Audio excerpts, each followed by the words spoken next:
Cockroach जनता party यानी CJP के founder Abhijit दीप के दिल्ली के जंतर मंतर पर हुए प्रदर्शन के बाद अब महाराष्ट्र पहुंच चुके हैं। बता दें कि अभिजीत दीप के आज सुबह 5 बजे छत्रपति संभाजी नगर पहुंचे। घर पहुंचते ही पहले उनका जोरदार स्वागत किया गया। इस दौरान बातचीत करते हुए दीपके ने कई बातें कही हैं। अभिजीत दीपके ने बड़ी चेतावनी देते हुए कहा कि इस आंदोलन को और तेज किया जाएगा और पूरे देश में फैलाया जाएगा।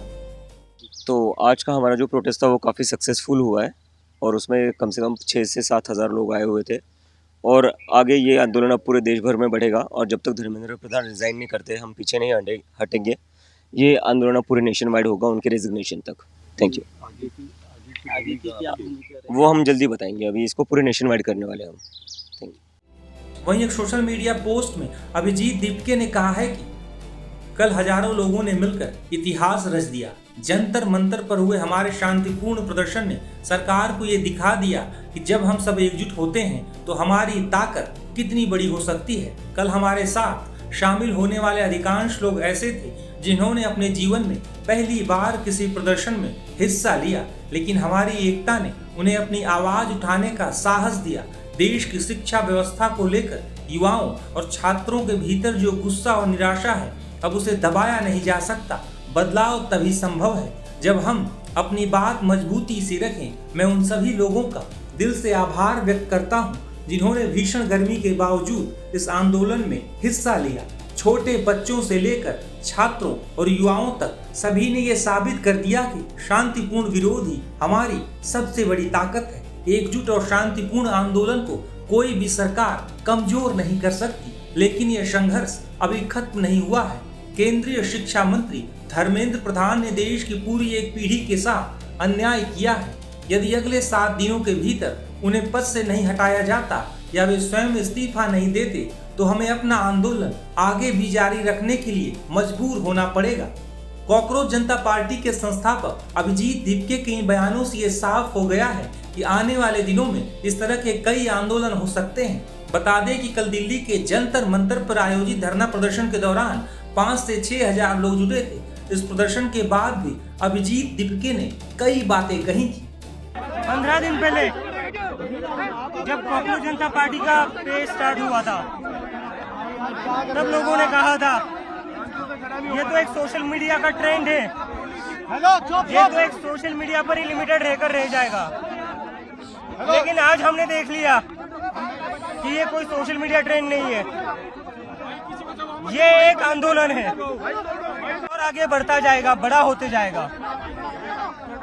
मैं धर्मेंद्र प्रधान जी जो एजुकेशन मिनिस्टर है उनसे पूछना चाहता हूँ, 5 बच्चों ने सुसाइड कर लिए फिर भी आपने रिजाइन नहीं किया है। आपको शर्म नहीं आती? और कितने बच्चों का सुसाइड करने का वेट करेंगे आप जब तक रिजाइन नहीं करोगे तब तक हमारा मूवमेंट जारी रहेगा। इसके बाद हम ये मूवमेंट को देश भर में लेकर जाएंगे और ये मूवमेंट तब तक जारी रहेगा जब तक धर्मेंद्र प्रधान रिजाइन नहीं करते, और इसको हम देश भर में लेकर जाएंगे और हम फिर से एक बार दिल्ली में इकट्ठा होंगे। इस दौरान वहां सोशल एक्टिविस्ट सोनम वांगचुक भी मौजूद थे और मंच से संबोधित करते हुए उन्होंने कई मुद्दों का जिक्र किया था। मैं सबसे पहले धन्यवाद करूंगा कि जिस मुद्दे ने आप सबको छुआ शिक्षा का, और आप लोगों ने उसी को चुना है शिक्षा के लिए, और आप एक तरह से मैं इसे प्रोटेस्ट नहीं कहूंगा, इसे मैं आग्रह कहूंगा। आग्रह करने हम जुटे हैं। अगर आग्रह को नहीं सुना जाता है तो क्या मालूम प्रोटेस्ट भी हो, मगर प्रोटेस्ट मुझे उतने अच्छे नहीं लगते हैं। हम अपील करने, आग्रह करने आए हैं और आगे भी हमें उम्मीद है, आशा है कि ऐसे ही जिम्मेदारी सरकार की तरफ से दिखाई जाएगी और जवाबदेही भी होगी। जवाबदेही जो कि हम चाहते हैं सरकार से।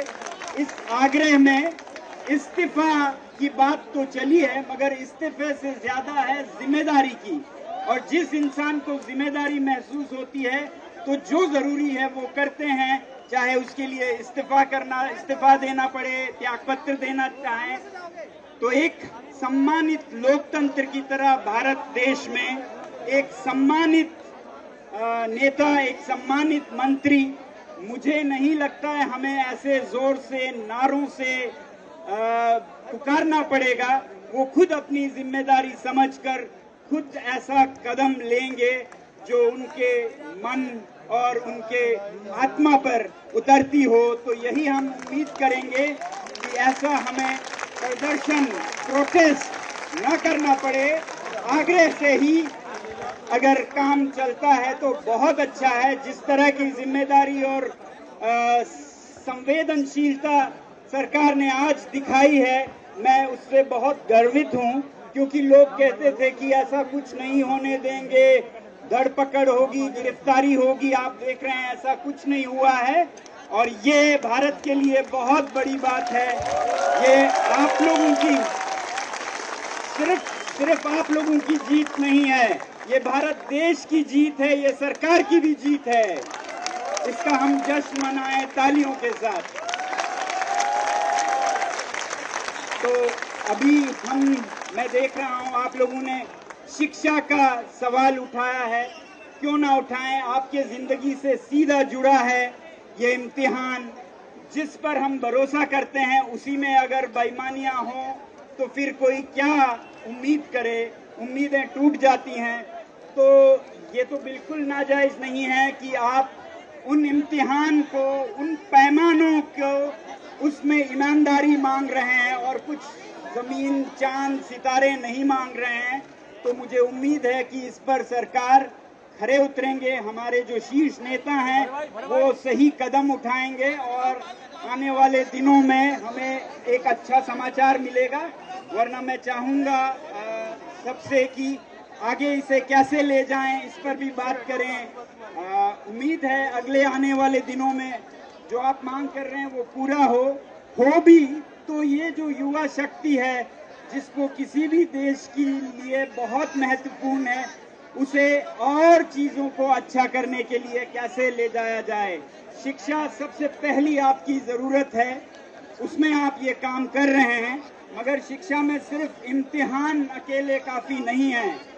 सिस्टम को, प्रणाली को सुधारना होगा, निज़ाम को बदलना होगा कि शिक्षा में इंसाफ हो। प्रणाली को बदलने पर भी ये बहस चलती जानी चाहिए। विद्यालयों में बेहतर गुणवत्ता, क्वालिटी कैसे आए, शहरों में तो होती है, गांवों में कैसे आए। जो सरकारी विद्यालय हैं वो हैं कल के भारत के, विकसित भारत के जो कारखाने हैं वो दिल्ली के प्राइवेट स्कूल्स नहीं हैं। विकसित भारत के कारखाने गांव के विद्यालय हैं। तो जो गवर्नमेंट स्कूल्स हैं, सरकारी विद्यालय हैं, उनको कैसे बेहतर बनाएं। और जहां आप एक तरफ इस्तीफा मांग रहे हैं, त्याग पत्र मांग रहे हैं, अच्छी बात है जिम्मेदारी मांगना, मगर जिम्मेदारी और तरीकों से भी निभानी चाहिए। कि मैं कहूँगा जो भी चुने हुए प्रतिनिधि हैं, इलेक्टेड रिप्रेजेंटेटिव्स हैं, उनके सबके बच्चे सरकारी विद्यालयों में होने चाहिए।